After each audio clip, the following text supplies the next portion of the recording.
Hi guys, subscribe to Daiva Darshan. Hi everybody, this is Shravana Bhargavi. Subscribe to Daiva Darshan. అక్కడ కొండ శివలింగము, అరుణాచలేశ్వర దేవాలయంలో ఉన్నటువంటి శివలింగము అరుణాచల పర్వతం లోపలే ఉన్నటువంటి ఒక పెద్ద గుహ ఉన్నది అంటారు. ఇప్పటికీ అరుణాచల పర్వతం మధ్యలో ఉన్నది ఆ గుహ అంటారు. దానికే సొరంగ మార్గం ఉంది అని చెప్పేవారు రమణులు. అరుణాచల క్షేత్రంలో శివాలయాన్ని పునర్నిర్మాణం చేస్తున్నప్పుడు కుంభాభిషేక సమయంలో సొరంగం బయటపడింది. ఆ సొరంగం తిన్నగా అరుణాచల పర్వతం లోపల ఉన్న గుహ దగ్గరికి వెడుతుంది అంటారు. అక్కడ ఒక పెద్ద వటవృక్షం ఉంటుందని, ఆ మర్రి చెట్టు కింద దక్షిణామూర్తి స్వరూపంలో సిద్ధయోగి స్వరూపంతో పరమశివుడు ఇప్పటికీ కూర్చుని ఉంటాడని, సనక సనందనాది మహర్షులందరూ కూడా ఆయన్ని సేవిస్తూ ఉంటారని చెప్తారు. ఒకానొకప్పుడు భగవాన్ రమణులు అరుణాచల పర్వతం మీద నడిచి వెడుతుంటే విస్తరాకంత మర్రాకు ఒకటి వచ్చి గాలికి ఎగురుకుంటూ ఎండు ఆకు ఆయన కాలికి తగిలింది.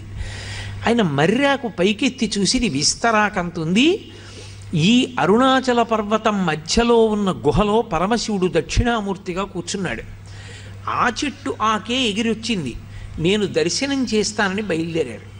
ఆయన కొంత దూరం వెళ్ళేసరికి ఆయన కాలు అనుకోకుండా అక్కడ ఉన్న ఒక పొదలో ఉన్న తేనె పట్టుకి తగిలింది.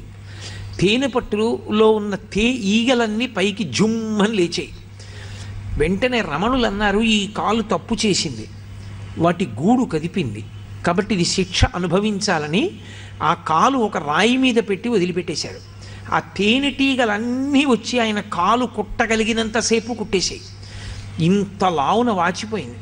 ఆ వాచిపోయిన కాలు ఈడుచుకుంటూ ఆయన కిందకి దిగి వచ్చేశారు. పళనిస్వామి అని అప్పుడు ఆయనకి సేవ చేస్తూ ఉండేవాడు. అతను శ్రావణం తీసుకొచ్చి ఆ తేనెటీగల యొక్క ముళ్ళు ఆయన కాల్లో విరిగిపోయిన వాటన్నింటినీ బయటికి లాగేశాడు. కానీ ఆయన శరీరాన్ని విడిచిపెట్టేసే పర్యంతము రమణుల యొక్క ఒక కాలు చాలా లావుగా ఉండేది.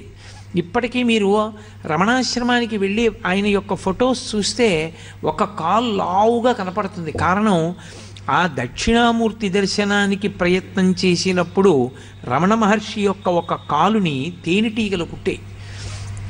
ఆ తర్వాత ఎవ్వరిని వెళ్ళొద్దని చెప్పేవారు రమణ మహర్షి. ఆయన మాట వినకుండా వెంకటరామయ్య గారని ఒక ఆయన స్నేహితులు కలిసి అరుణాచలంలో మేము దక్షిణామూర్తి దర్శనం చేస్తామని బయలుదేరారు. తీరా వాళ్ళు బయలుదేరి వెళ్ళిన తరువాత వాళ్ళు మార్గంలో చాలా కష్టాలు పడి వాళ్ళకి అసలు వెనక్కి తిరిగి వచ్చే మార్గం మర్చిపోయి ఉండిపోయారు. ఆ పైన ఉండిపోతే ఇక్కడ రమణుల యొక్క అనుగ్రహం వల్ల, కొండ కింద రమణులు చేసిన సంకల్పం వల్ల వాళ్ళు మళ్ళీ చీకటి పడిన తర్వాత కొండ దిగొచ్చారు. అప్పటి నుంచి ఎవ్వరూ ఆ సిద్ధయోగి దర్శనం చేసే ప్రయత్నం చెయ్యరు.